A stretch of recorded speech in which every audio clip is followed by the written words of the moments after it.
And I've just got it in a book. How you want it? You want a handheld mic? You want a Madonna mic? Okay, because, yeah, I don't know if there may drop mine, otherwise I thought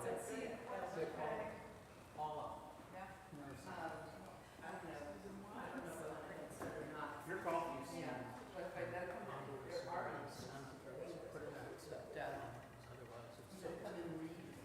I need to transmute. I don't have the book now, so probably headset.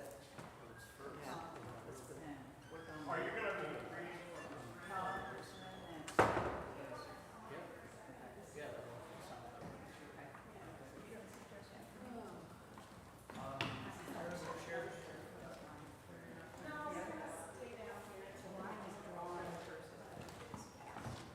So this is the little bit of tricky thing. This is for the Check. short people who want to be taller. And if you don't want to be taller, you can just tuck your feet under here. So try and see what you like. probably fine for, Yeah. Like you're walking. and, my name is Joe Petrash.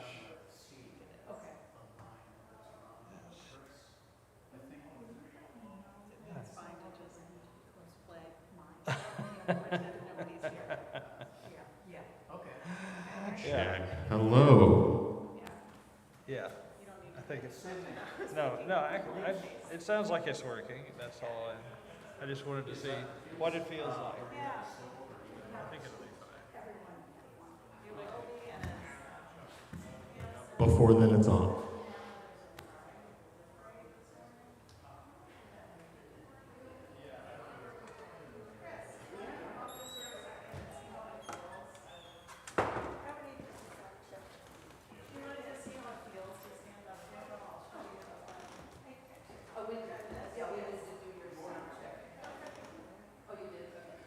so you can stand up on there if you. Yes. It's on, so. Thank you. Arrow to the Sun, a Pueblo Indian Tale by Gerald McDermott. Long ago, the Lord of the Sun sent the spark of life to earth. It traveled down the rays of the sun through the heavens and came to the Pueblo. There it entered the house of a young maiden. In this way, the boy came into the world of men. Amen, hallelujah. You have no father, they mocked. The boy and his mother were sad. Mother, he said, I must look for my father. I think this will probably work, but I need to find the spot where I'm not spitting. Yeah, and that's the drums, all right. And so, let's see if I have it here. He lived and grew and played in the Pueblo. Ooh, this is bad. If I hold it here, can you hear it out there? Yeah. He lived and grew and played in the Pueblo, then I will hold it here. Hold it there and enunciate your keys. Don't enunciate.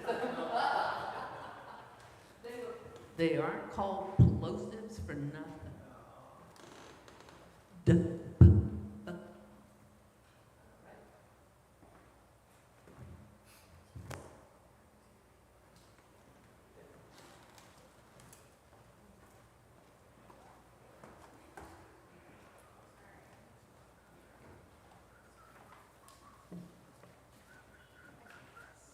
Give it 1 minute and then we can start. Okay.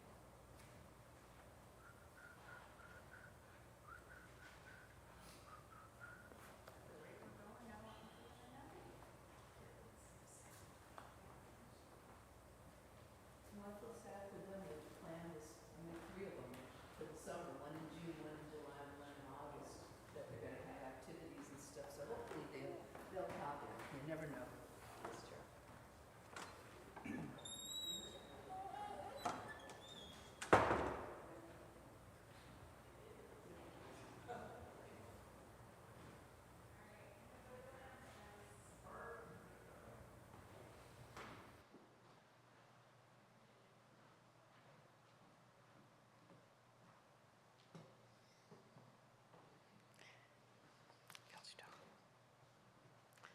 Good morning and welcome. You have come to the First Unitarian Church of St. Louis. My name is Roz Cook. My pronouns are she, her, hers, and I am a member of the Worship Committee.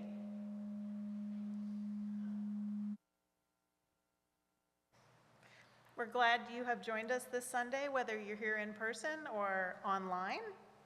And if you're a visitor or newcomer, I would like to extend a special welcome.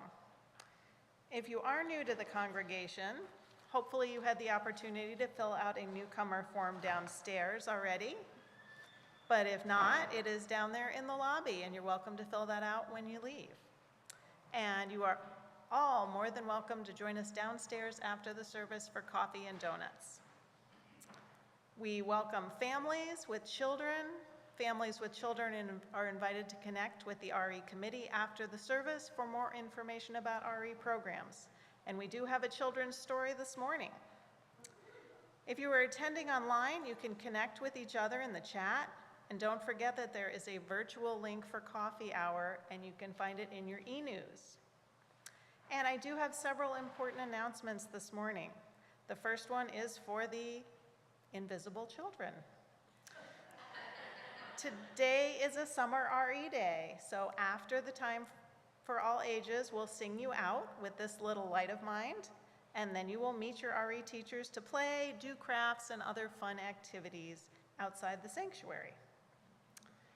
And these are the announcements for the visible people. There is a rental event in Hope Chapel this afternoon from 2 to 4:30. It's called We Are the Door, Community Singing to Practice Interbeing. You are all invited to fuel your resilience and open your heart during this interactive afternoon of song, reflection, and connection.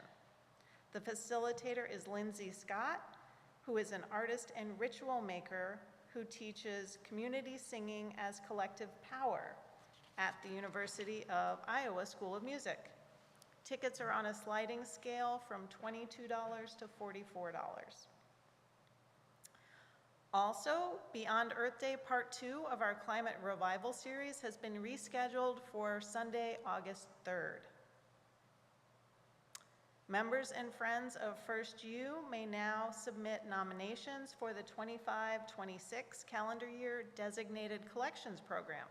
Visit the church website for more information and the nomination form. Applications must be received by Monday, July 14th to be considered. Please center yourself in preparation for worship.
Good morning again, and welcome to this religious community where we affirm the worth and dignity of all who enter.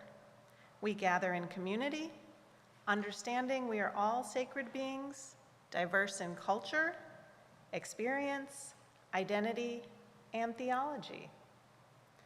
Our values invite us to a shared journey of truth and meaning making.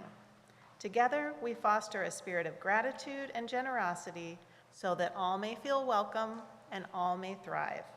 We are glad you are here with us this morning. Please enjoy our prelude, The Times They Are A-Changin', by a name you might recognize, Bob Dylan, and performed by another name you might recognize, the Muses.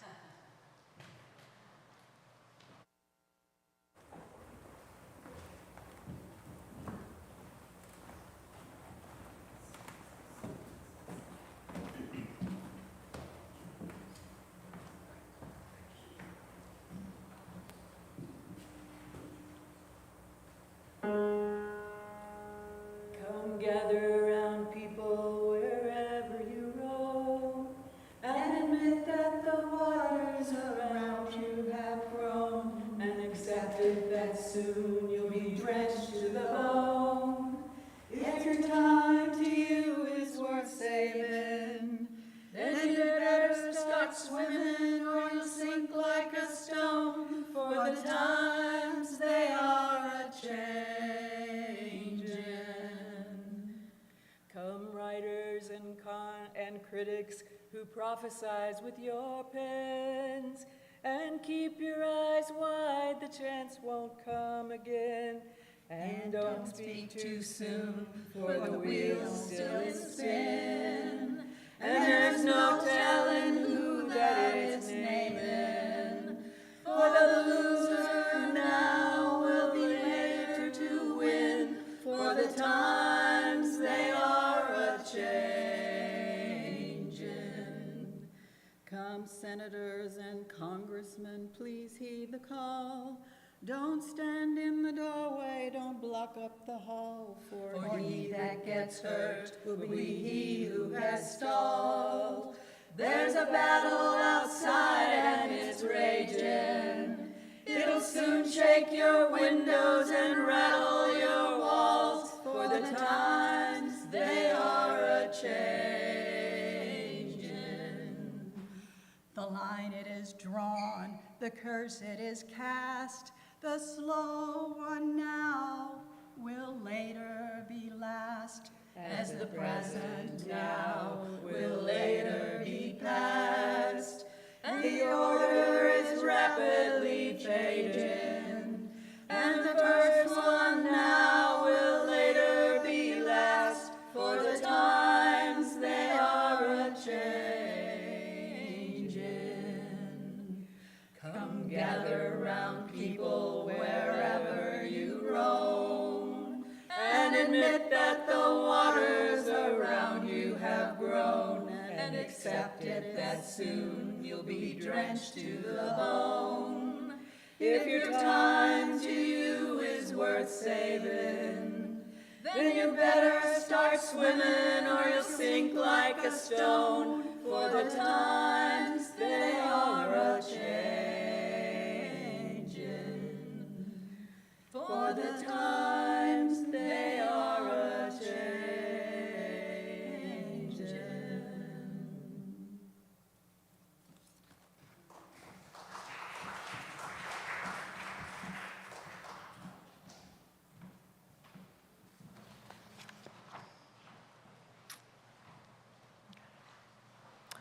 Thank you for that beautiful music. So good morning again. In case you weren't here earlier, I am Roz Cook. My pronouns are she, her, hers, and I serve this congregation as a member of the worship committee. The theme for June is freedom. I invite you into worship with the words of the American Library Association of Intellectual Freedom on the 70th anniversary of their Freedom to Read statement. On June 25th, 1953, we said that we trust the people of this nation to make their own decisions about what they will read and believe. 70 years later, we still trust them to make their own decisions. The freedom to read is essential to our democracy. It is continuously under attack.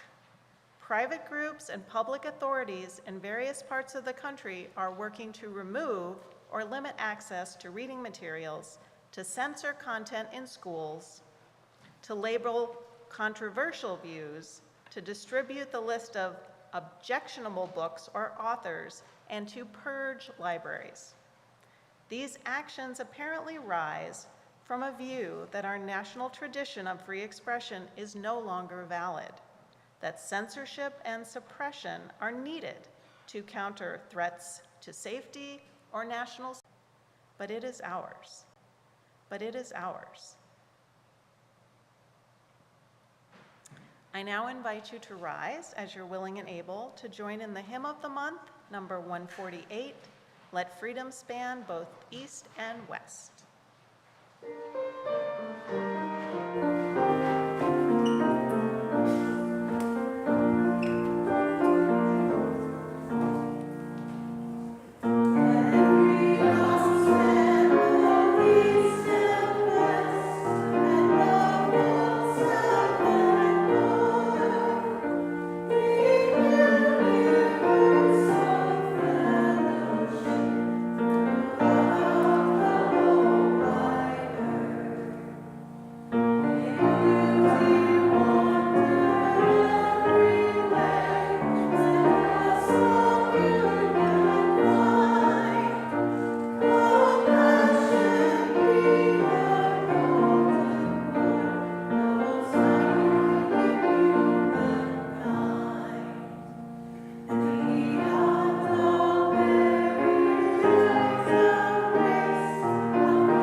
Today's chalice lighting comes from Julie Conradi.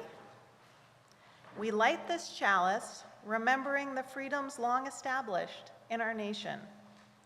Freedom of speech, freedom of the press, freedom from the establishment of religion.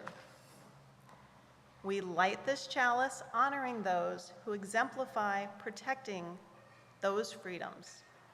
Librarians, booksellers, teachers, authors, journalists. We light this chalice so that by its light we may read all the books. Books with archaic language, books with offensive material, books which affirm the diversity of the human race, books which normalize our varied sexualities, books which share multidimensional perspectives of history. May we bask in the glow of its light this morning as we illuminate, brighten, and radiate because of the books we have read and the books we have yet to read.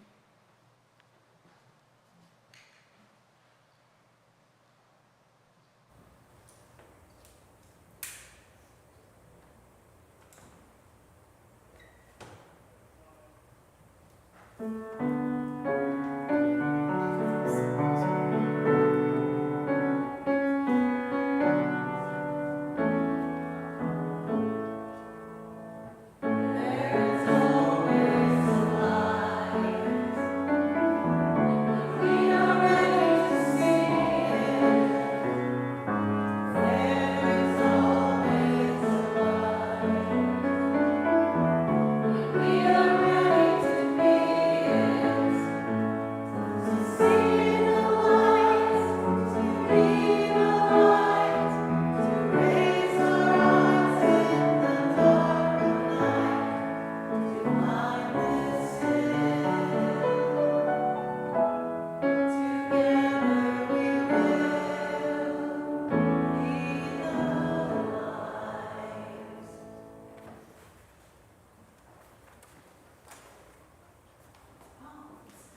all ages. And it looks like I have some people down here, so I think I'm going to work my way down to the bottom. And I want to tell you a little bit about the story today. It might seem a little unusual. Today our theme is talking about banned books and the freedom to read and a lot of other things like that. And this story isn't about books, and it's not about banning books, but it's a book that some people wanted to ban anyway.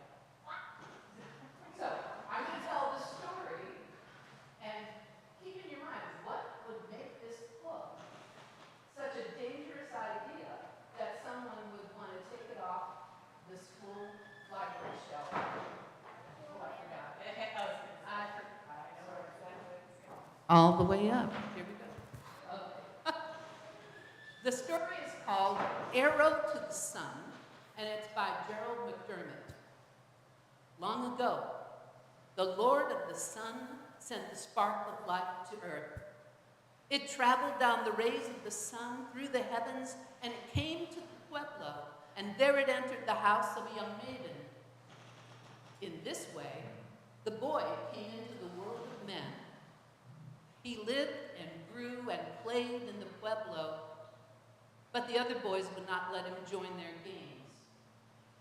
"Where's your father?" they asked.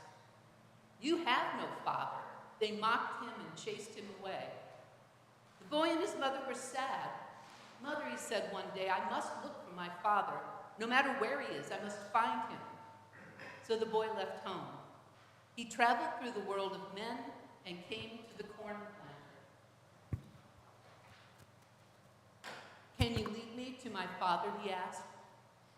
Corn planter said nothing, but continued to tend his crops. The boy went to pot maker. "Can you lead me to my father?" asked the boy. Pot maker said nothing, but to continue to make her clay pots. Then the boy went to arrow maker, who was a wise man. "Can you lead me to my father?" Arrow maker did not answer, but because he was wise, he saw that the boy had come from the sun. So he created a special arrow. The boy became the arrow. Arrow maker fitted the boy to his bow and drew it.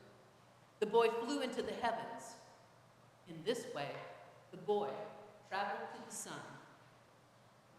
When the boy saw the mighty Lord, he cried, "Father, it is I, your son." "Perhaps you are my son," the Lord replied. "Perhaps you are not. You must prove yourself. You must pass through the 4 chambers of ceremony: the kiva of lions, the kiva of serpents, the kiva of bees, and the kiva of lightning." A kiva is, in Pueblo, it's an area that's usually mostly below ground. It's often a round room that you climb down into, like on a little ladder, and it's a place for ceremonies, and it's a place where young people, become adults. There are ceremonies for that too. So he's got the 4 kivas that he must go into in order to prove that he is ready. When the boy came from the kiva of lightning, the boy was not afraid. "Father," he said, "I will endure these trials." So he went into the kiva of lions. He went into the kiva of serpents. He went into the kiva of bees, and then finally into the kiva of lightning. When the boy came from the kiva of lightning, he was transformed. He was filled with the power of the sun. The father and his son rejoiced. "Now you must return to earth, my son, and bring my spirit to the world of men." And once again, the boy became the arrow. When the arrow reached the earth, the boy emerged and went to the Pueblo. The people celebrated his return in the dance of life.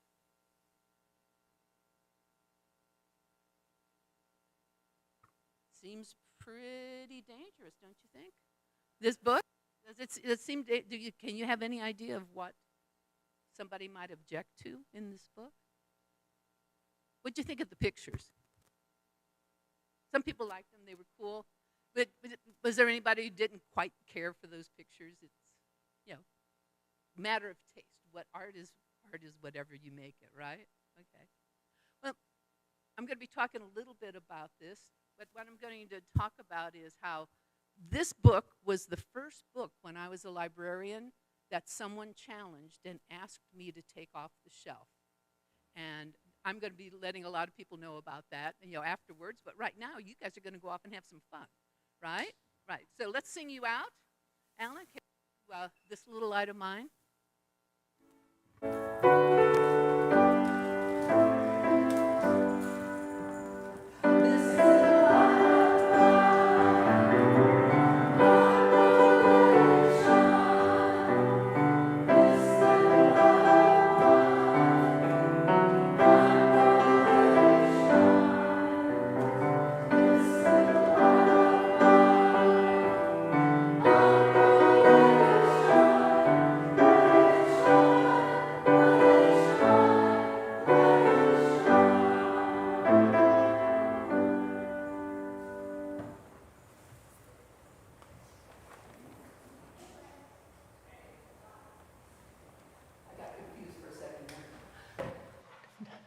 It's really kind of sad when you're the one who writes the order of service and you don't remember what's next. So, what does a book ban look like in the U.S.? The First Amendment allows individuals to speak, publish, read, and view what they wish, worship or not worship as they wish, associate with whomever they choose, and gather together to ask the government to make changes in the law or to correct the wrongs in society. So book bans can't happen here. Well, of course it can, because book bans are often posed as protection for children. Most censorship laws specifically target K-12 classrooms and higher education. The public library has primarily been protected because it is a public space protected by First Amendment rights. However, the broad language in many of the current educational gag orders empowers parents and politicians to pressure public libraries to comply with their desire for censorship. While researching this, I came across a number of conservative apologists who decry the term ban.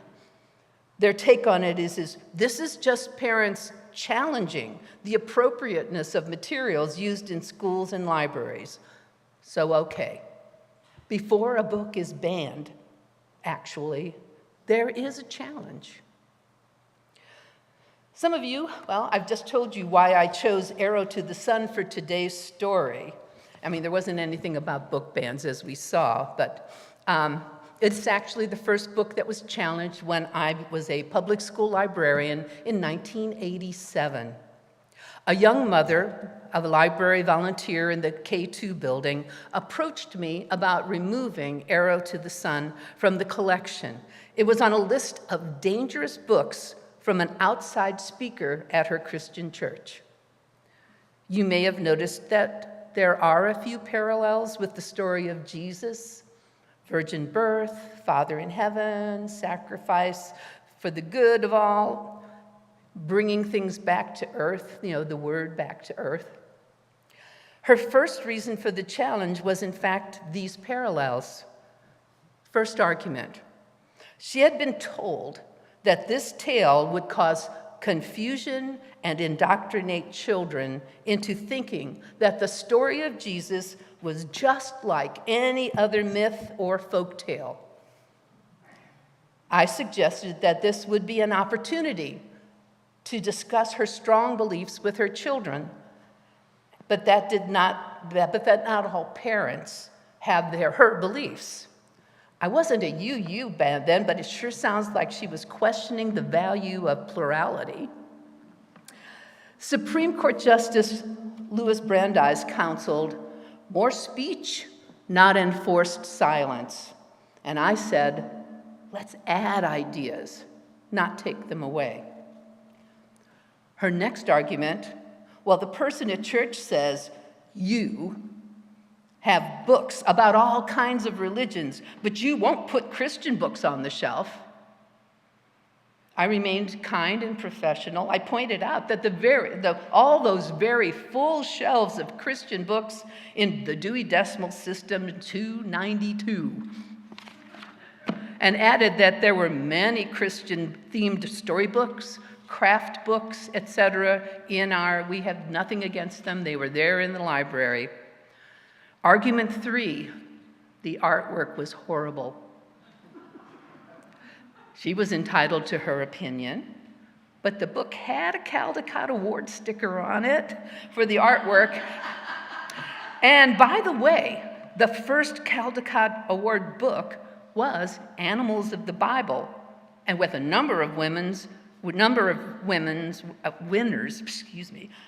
about Christian themes and holidays.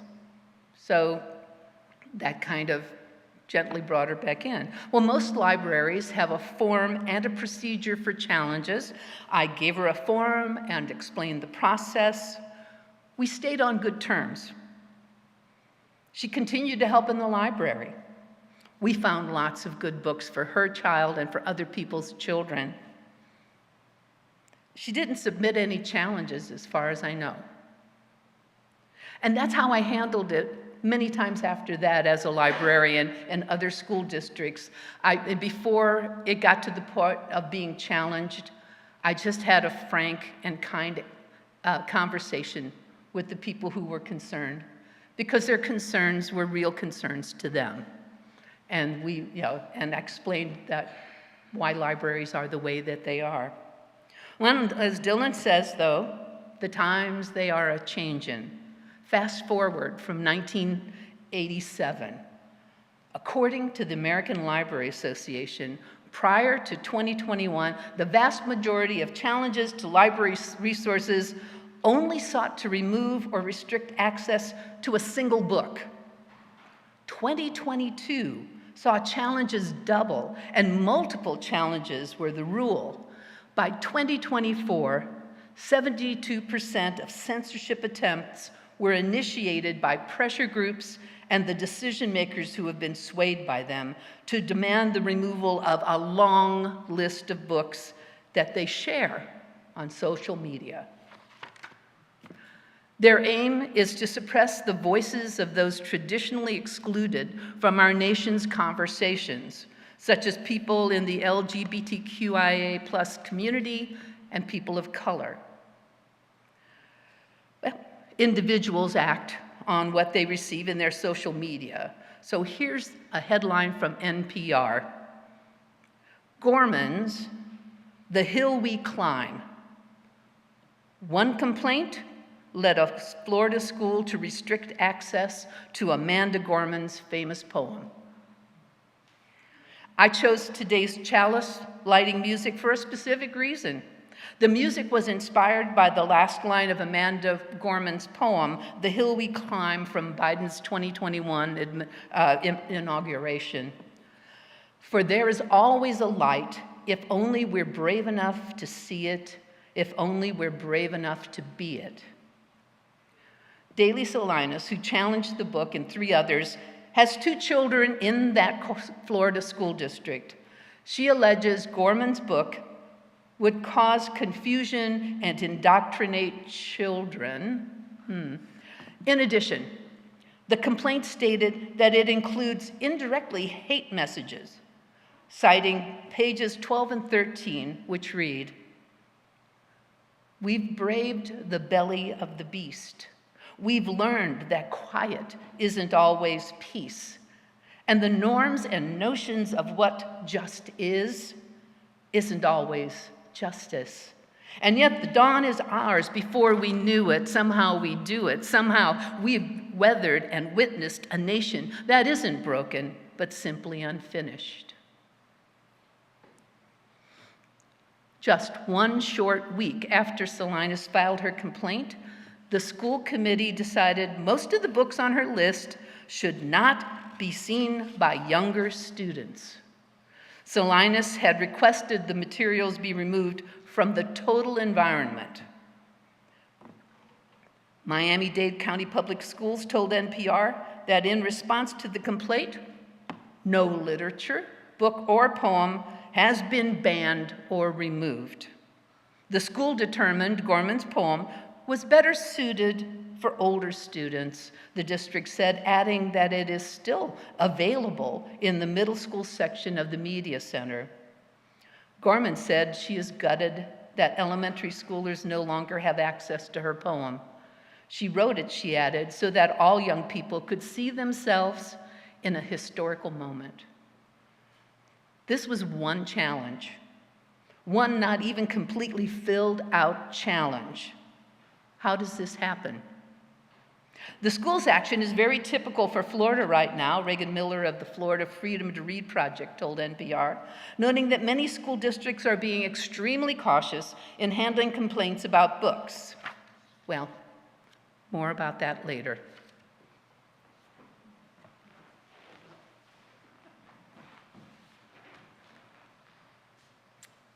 Wow.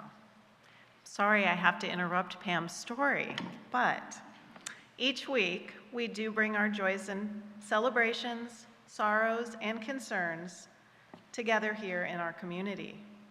When we share our burdens, both happy and sad, we build community. Now is the time in our service when we connect with one another by sharing those sorrows and concerns.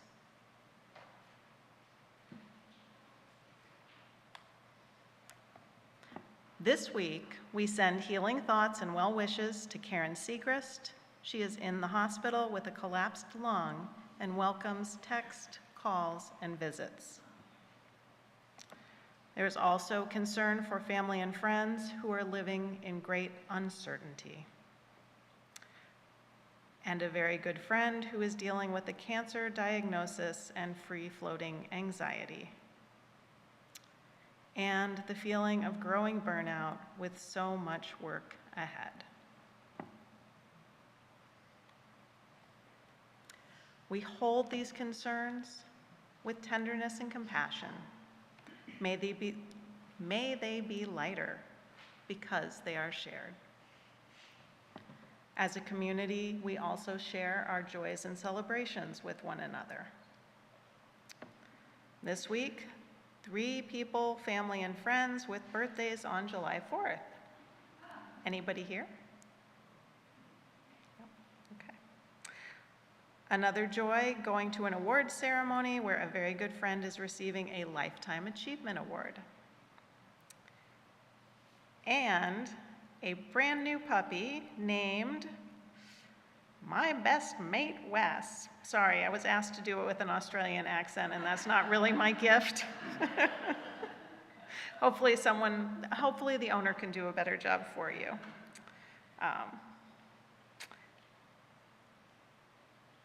And this, I really messed this one up, I apologize. I was also supposed to say the dread pirate Roberts Hempstead Hurst. That is the household who owns this joyful dog. Sorry. Okay, I can hear laughing in the back. So I think that means I've been forgiven for messing that up. We hold these joys with gladness and celebration. May they be magnified because they are shared. With many joys and concerns remaining unspoken in our hearts and minds, please join me in a spirit of prayer and mindful attention with words from Reverend Scott Taylor. Spirit of life and love, holy within and among us, we gather as a house of stories. As we learn of those who have gone before, the way in front of us becomes clear. As we weave together the tales of who we are, our loneliness lessens, and the web of our oneness is revealed. As we listen deeply in those times of tender trust, we descend into the longings and learnings, hopes and fears of the humanity we share. Beneath the wells from which we drink, there is a deeper well that feeds us all. Come, let us tell each other tales of our thirst. Let us drink from the stories that sustain us all. Amen and blessed be. Our sung response for June with our theme of freedom will be one verse of number 155, Circle Round for Freedom.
The First Unitarian Church of St. Louis strives to be a welcoming congregation, inspiring lives of loving kindness and integrity by nurturing spirituality, building community, and advancing justice. Your contributions support the mission and ministry of this congregation in the St. Louis region and beyond. This morning's offering will now be received.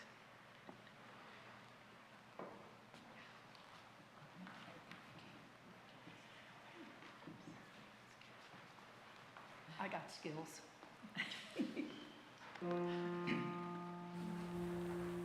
Tis the gift to be simple, tis a gift to be free, tis a gift to come down where you ought to be.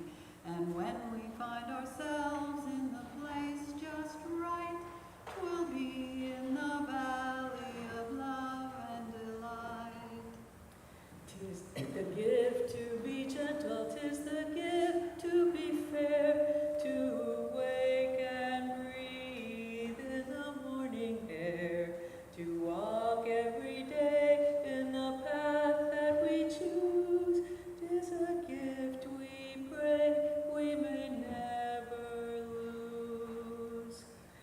When true simplicity is gained, to bow and to bend we shan't be ashamed. To turn, turn will be our delight, till by turning, turning we come round right. 'Tis the gift to be knowing, 'tis the gift to be kind, 'tis the gift to wait and hear another's mind. And when we speak our feelings, it may come out true. 'Tis a gift for me and a gift for you. 'Tis the gift to be loved and to love in return. 'Tis the gift to be taught and a richer gift to learn. And when we expect of others what we try to live each day, then we'll all live together and learn to say, when true simplicity is gained, to bow and to bend we shan't be ashamed. To turn, turn will be our delight, till by turning, turning we come round right.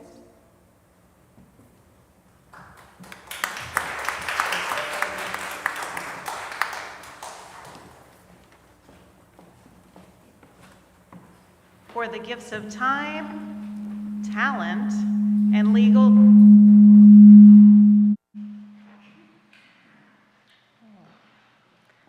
Let me try that again.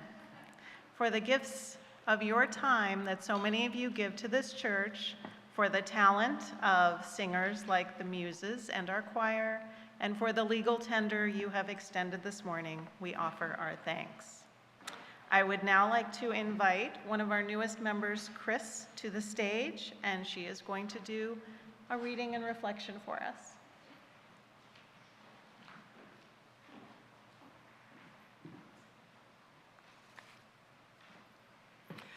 Hello, my name is Chris Ty. My pronouns are she, her. My banned book is A Wrinkle in Time by Madeline L'Engle. It has been challenged and banned in schools and libraries. It has been on the American Library Association's list of most frequently challenged books. The reasons for the challenges vary, but they center on the book's blend of science and religion for promoting supernatural elements with witches, magical characters, and crystal balls. Religious groups have objected to the way the book portrays Jesus as an equal in the fight of good versus evil alongside human figures such as Gandhi and Einstein, rather than above them. Others have criticized the book for being too complex for children. Despite these challenges, many argue that the book's exploration of good and evil is focused on individuality, on the power of love and courage, and its use of biblical allusions make it a valuable and relevant story. I hate it, Charles Wallace cried out passionately. I hate the dark thing. Mrs. Whatsit nodded. Yes, Charles, dear, we all do. That's another reason we wanted to prepare you on Uriel. We thought it would be too frightening for you to see it first of all in your own beloved world. But what is it? Calvin demanded. We know it is evil, but what is it?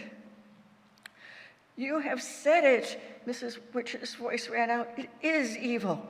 It is the powers of darkness. But what is going to happen? Meg's voice trembled. Oh, please, Mrs. Witch, tell us what's going to happen. We will continue to fight. Something in Mrs. Witch's voice made all three children stand up straighter, throwing their shoulders back with determination and looking at the glimmer that was Mrs. Witch with pride and confidence. And you are not alone, children, came Mrs. Whatsit. All through the universe is being fought, all through the cosmos. And my, it's a grand and exciting battle. I know it's hard for you to understand about size. At this very little difference in the size of the tiniest microbe and the greatest galaxy. You think about that, though, and maybe it won't seem strange to you that some of our very best fighters have come from your own planet. It's a tiny planet, dear, on the edge of a tiny galaxy. You can be proud that it is done so well. Who have our fighters been? Calvin asked. Oh, you must know them, dear, Mrs. Whatsit said. Mrs. Who's spectacles shone out at them triumphantly, and the light shineth in darkness, and the darkness comprehended it not. Jesus, Charles Wallace cried. Oh, of course, Jesus. Of course, Mrs. Whatsit said. Go on, Charles, love. There are others, all your great artists. They have all been lights for us to see by. Leonardo da Vinci, Calvin suggested tentatively. Michelangelo. And Shakespeare, Charles Wallace cried out, and Bach and Pasteur and Madame Curie and Einstein. Now Calvin's voice rang out with confidence. And Schweitzer and Gandhi and Buddha and Beethoven and Rembrandt and St. Francis. Now you, Meg, Mrs. Whatsit ordered. Oh, Euclid, I suppose, Meg said in such an agony of impatience that her voice was irritating. And Copernicus. Oh, but what about Father? Please, what about Father? We are going to your father, Mrs. Witch said. But where is he? Meg went over to Mrs. Witch and stomped as if she was as young as Charles Wallace. Mrs. Whatsit answered in a voice that was low but firm. On a planet that has given in, so you must prepare it to be very strong.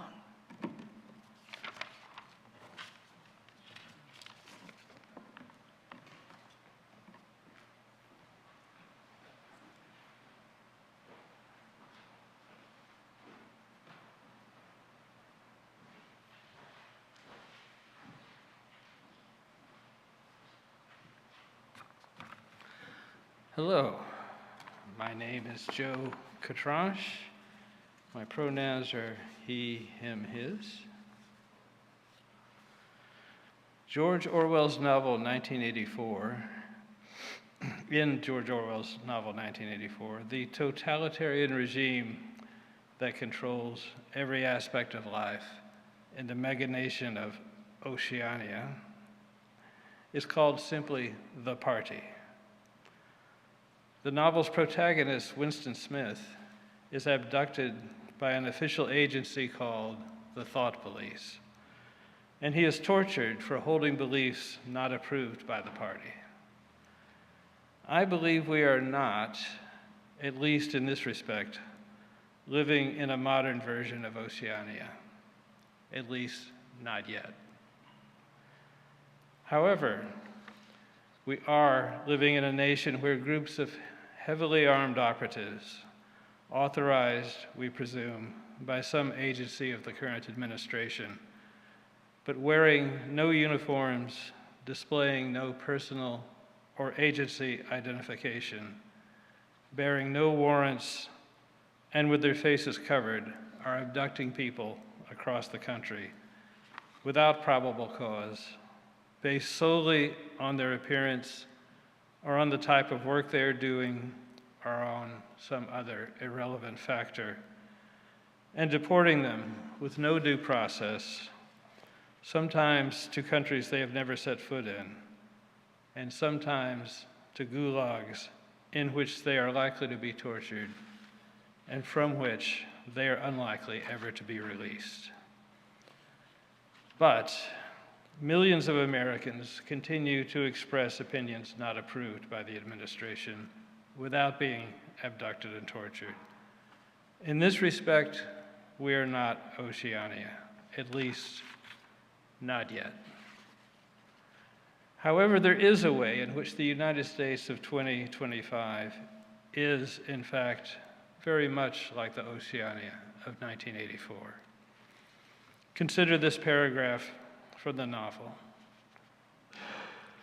Winston sank his arms to his sides and slowly refilled his lungs with air.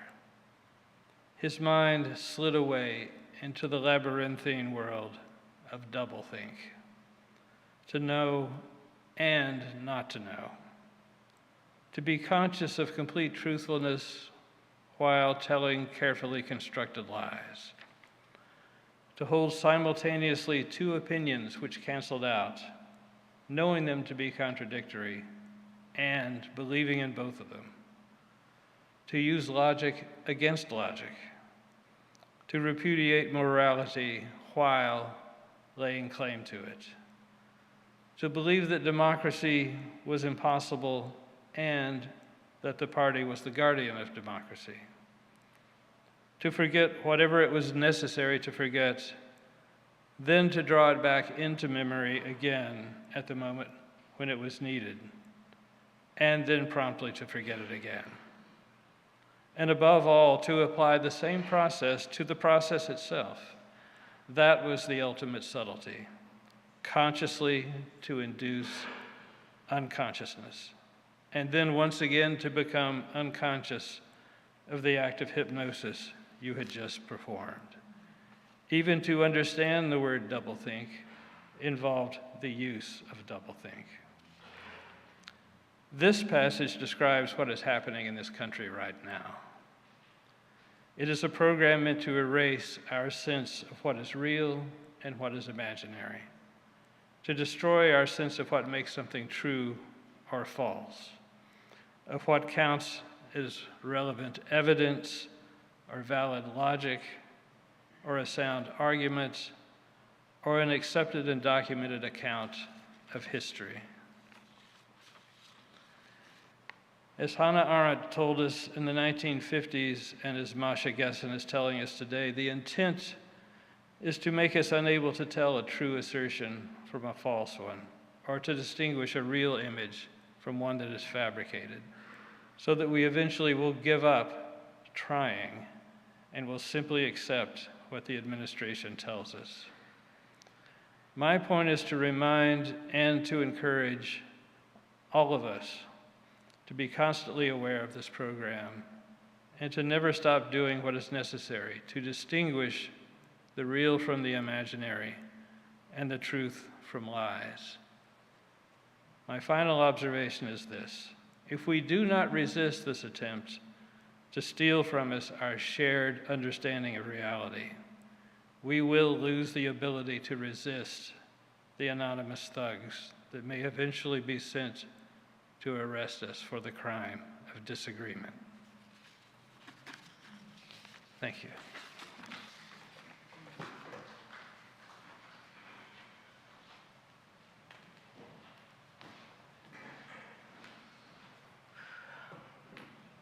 Well,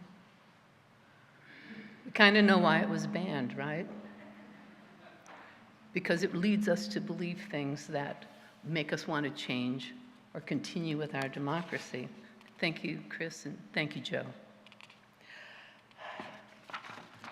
Okay, I'm going to catch up.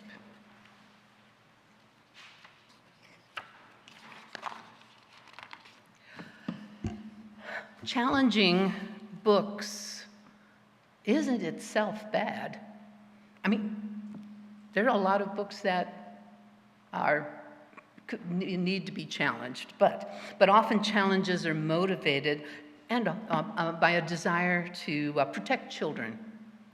The top 3 reasons cited for challenging materials, as reported to the ALA's Office of Intellectual Freedom, are the material was considered to be sexually explicit, contained offensive language, or was unsuited to an age group. Earlier, I mentioned that in 2022, the number of book challenges doubled, and lists with hundreds of books were challenged, often using those 3 reasons. What happened? Why the jump? American libraries became and continue to be a focus of the culture wars and debate over what should or should not be allowed on the shelves and who should select it has become increasingly loud and divisive. Multiple states have enacted or have legislation pending that would criminalize librarians who do not toe a shifting ideological line. The data for 2024 shows that the majority of book censorship attempts are now originating from organized movements. Pressure groups and government entities initiated 72% of demands to censor books in school and public libraries. Numerous states are on the American Library Association's list of jurisdictions with multiple draconian legislative proposals under consideration. So what about Missouri? On April 9th, 2024, an Associated Press Missouri article entitled "Missouri Librarians Fear New Penalties, Even Prison, as Activists Challenge Books" tells how an illustrated edition of Margaret Atwood's The Handmaid's Tale was lauded in 2019 and then banned from Clayton schools in 2022.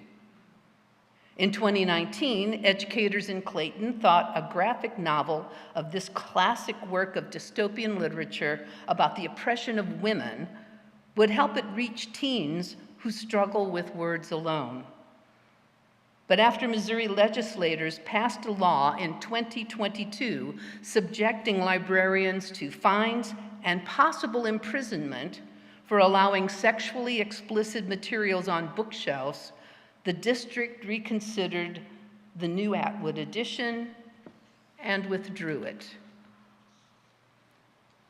There's a depiction of a rape scene, a handmaid being forced into a sexual act, says Tom Bober, Clayton District's library coordinator and president of the Missouri Association of School Librarians.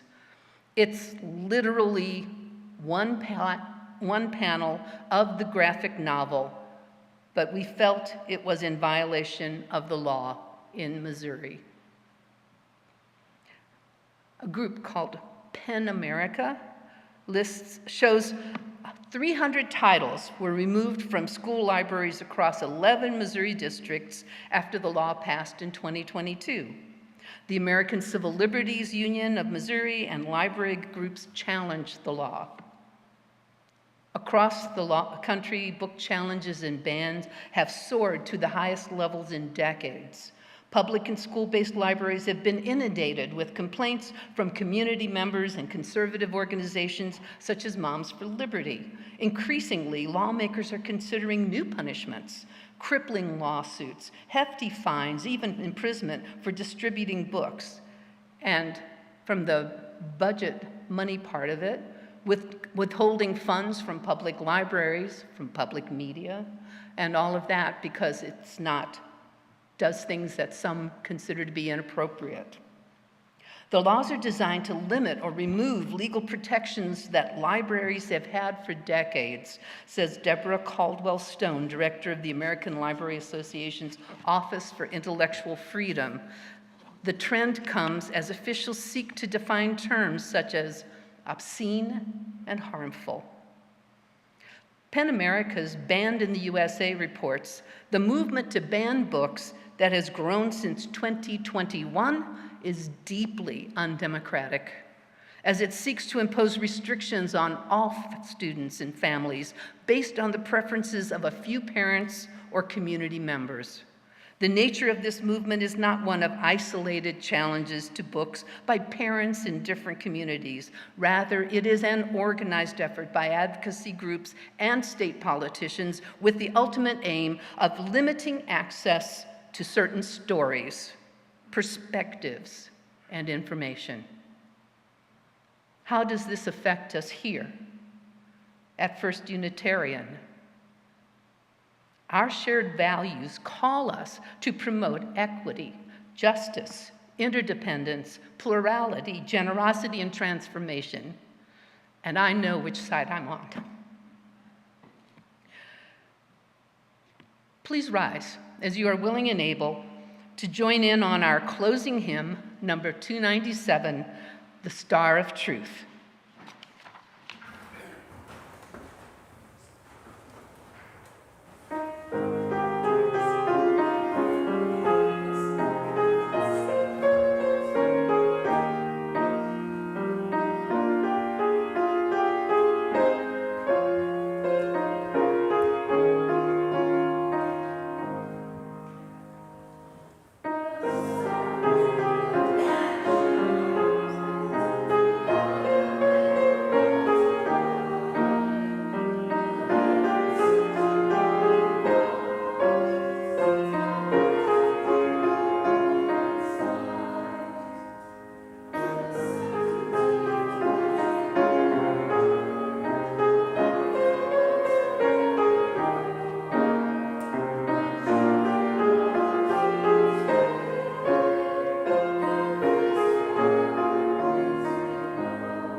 My closing words in part 3 are together.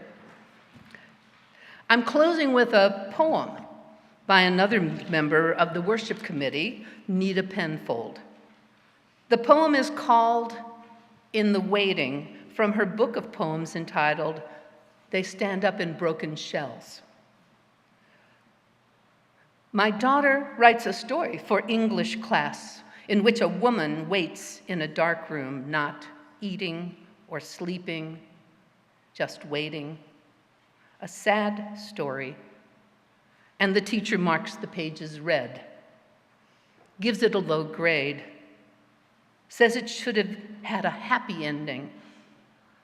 refuses to recognize the truth in the silence of the waiting woman. In that time, we always find ourselves the emptiness of waiting for our real lives to begin beyond the mundane tasks, the duties.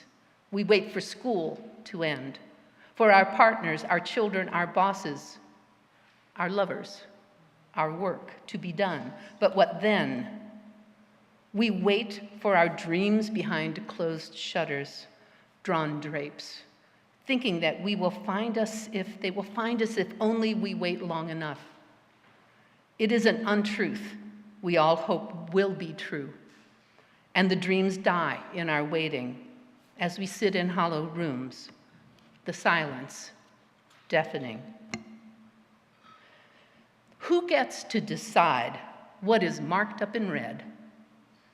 Who gets to decide whose stories are valid, whose lives are seen? If someone feels that girls should always be pleasant and accommodating, that they should never show sadness, always act happy, can that person just erase their stories? How is it that something so big and widespread as censorship can also feel so very, very personal?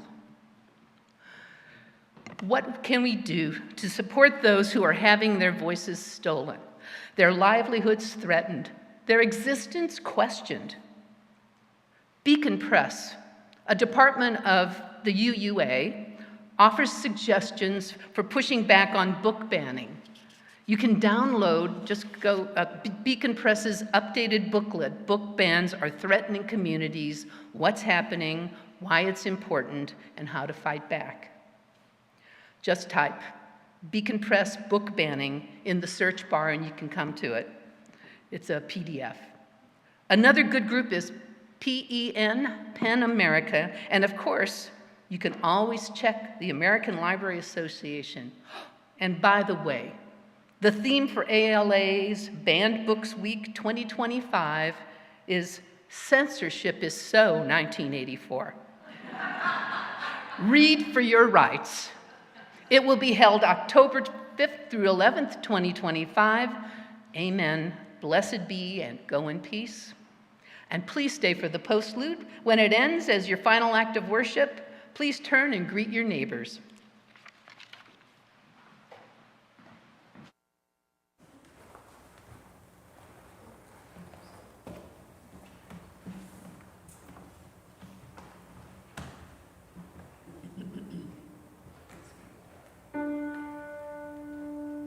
Ain't gonna let nobody turn me around, turn me around, turn me around. Ain't gonna let nobody turn me around. I'm gonna keep on walking, keep on talking, gonna build a brand new world. Ain't gonna let no book ban turn me around. Turn me around, turn me around. Ain't gonna let no book ban Turn me around, I'm gonna keep on walking, keep on talking, gonna build a brand new world. Ain't gonna let no administration turn me around. Turn me around, turn me around. Ain't gonna let no administration turn me around. I'm gonna keep on walking, keep on talking, gonna build a brand new world. Ain't gonna let injustice turn me around. Turn me around, turn me around. Ain't gonna let injustice Turn me around, I'm gonna keep on walking, keep on talking, gonna build a brand new